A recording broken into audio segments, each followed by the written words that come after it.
2 games to go for Chelsea, 2 finals to play. We have to win both of them so we can have a chance to go to Europa League. That's what I want. I don't want to go to the Conference League, but we're going to have to pray, even if we win every single game. And Newcastle United win also their games, we have less chance to go. So we have to pray that they drop few points. Or if they win, we're going to be the same amount of points, but the goal difference is way, way ahead of us. So let me just remind you what is happening on the table. Arsenal, 37 games, 86 points. Manchester City. By the way, I'm recording this video on Monday night. So City need to play with Tottenham Hotspurs. So we don't know yet. We don't know what's going to happen, but Arsenal still on top there. If City win, they're going to be top. So, and this weekend is going to be the biggest one because it's going to be the end of the Premier League, Super Sunday. We're going to have time to talk about that. In this video, we're going to just discuss about head-to-head between Brighton and Chelsea. Look at Chelsea's position. 7th on the table. Brighton are 10th. At some point, they were ahead of Chelsea almost the entire season, but in the last few months, they've been really poor because they've been mixing Europa League and the Premier League and FA Cups and all that. So they don't have the squad to cope with all these competitions, but we are ahead of them, which is good because last season they were ahead of us. They went to Europa. We didn't go to Europe. And you scroll down, Luton Town, Burnley, and Sheffield are already relegated. Speak, brother, speak.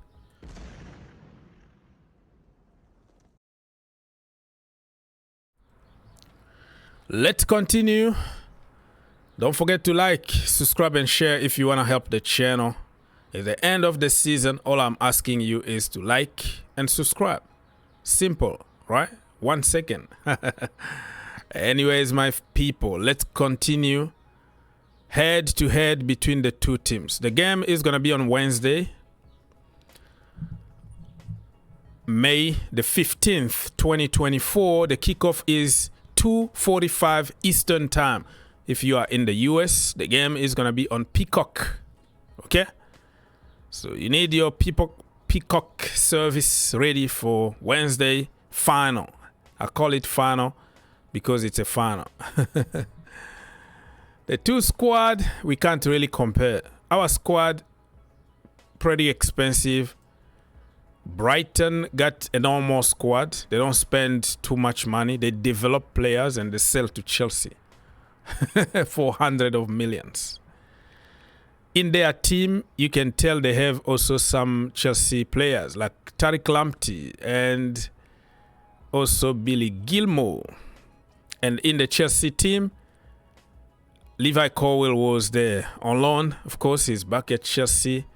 And then we got Moises Caicedo, the most expensive player they sold last summer, 115 million. Marc Cucurella, 60 million. And we have Robert Sanchez that we bought for around 25 million. So we made them rich. They hate us. We hate them too. Because Chelsea fans didn't want to copy Brighton model. This is Chelsea. We are elite club. And we were used to just buying expensive players from somewhere and not like trying to copy Brighton. But everything is going to be all right, my friends. Don't worry about it. This project is going to be successful. You like it or not, next season, come back here and talk to me. I will be telling you, I told you so. The project is good. All right? Just some people are stupid though. Some people leading the project are stupid. But we're going to have to make some changes here and there. And we should be fine.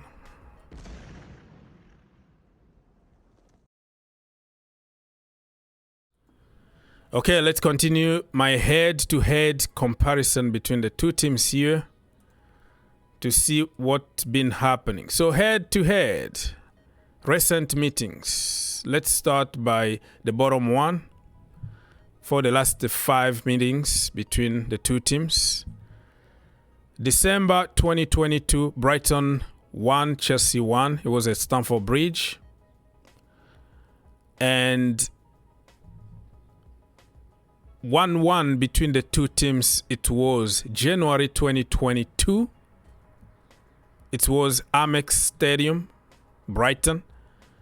And then October 2022, Brighton 4, Chelsea 1. They smashed us. They destroyed us. That was the first time that Graham Potter took the team back then after leaving them like few months ago. They completely destroyed us. And then April 2023, Brighton came at Stamford Bridge and beat Chelsea 2-1. Amazing. But the last time that we played them, Stamford Bridge, December 2023, not long ago. Chelsea 3, Brighton 2. And I'm talking about all the results in the Premier League. But we beat them in the FA Cup, if I'm not mistaken, or Carabao Cup. I don't remember what competition was that. We knocked them out not long ago. And also, we beat them in pre-season in the USA. It was 4-3. So every time we play against them lately, it's been very, very close result. Or the margin been really, really small margin. The only time that they beat us 4-1 was under Graham Potter, and that is a game to forget. But other games been really closed. Some of the games, they were unlucky not to beat Chelsea. So this game need to be taken seriously.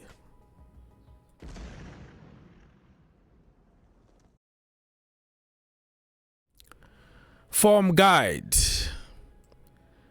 In this season, Chelsea, in the last 5 games, they won 3, they drew 1.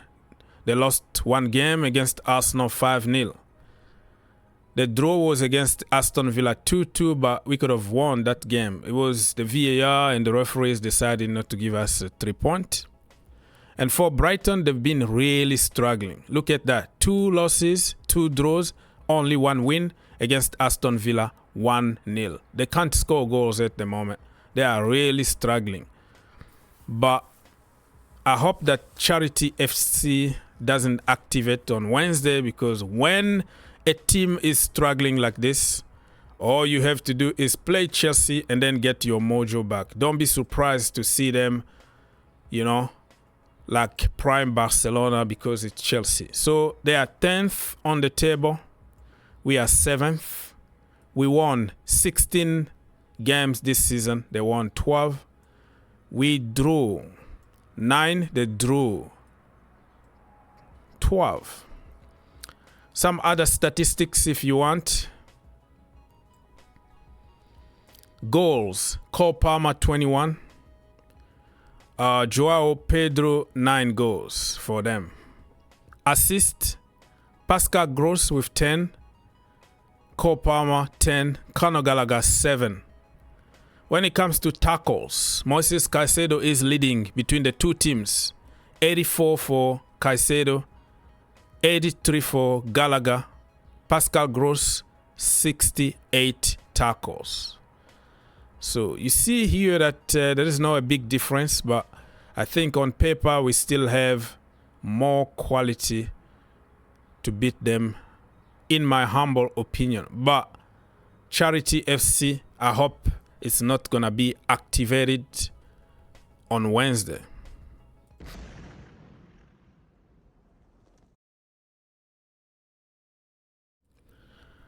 All right, my people. Very quickly, let me just refresh your memory about the last game that we beat them at Stamford Bridge 3-2. Enzo Fernandez scored 2 goals that day. 1 goal and 1 normal goal and 1 penalty. And Levi Colwill also scored against his former club. Or he went there on loan. You know what I mean? And for Brighton, it was Buonanotte and Joao Pedro who scored in 90 minutes plus 2. We almost lost that game, let's be honest. Fernandez was voted the man of the match that day. Nice to see. But said that he's not going to be there. And Conor Gallagher actually got a red card that day. Yeah, very sad for the captain to get a red card. And people wanted to kill him. Let's see the lineup from that day. It was Robert Sanchez in goal. He passed the ball to them like 3-4 times. He really wanted to make sure that they beat Chelsea. I had the impression that that brother was playing against us, Robert Sanchez. Remember that? Disasi was there, Badiashile, Thiago Silva, Colwill. Colwill was playing from the wrong position, you know, as a left back, pushing forward and not crossing, not knowing anything. He doesn't even have the pass to track back because he's so far away. And Pochettino was complaining about, I have a young team, we need experience. When he was mismatching everybody pretty much. Raheem Sterling was there, Enzo Fernandez, Mikhailo Modric, Conor Gallagher, and Moises Caicedo. Statistics from that day. Brighton actually dominated Chelsea. They had the possession, 67. Chelsea only 32.4. Shot on target, Chelsea had 5. They had 9. Shot altogether, Chelsea only had 7 shots. But the most important is they scored 3 goals. You know? So, you have the idea. This video is not about my preview. I've already made my preview video on the Green Turf YouTube channel, or I don't even know whatever channel I'm going to list this. But in the other channel, I already posted my match preview. I think Chelsea will win this game. It's going to be very tough. But I think at the end, Chelsea will win 3-1. All the details in the other video, so I don't make this I don't make it too long.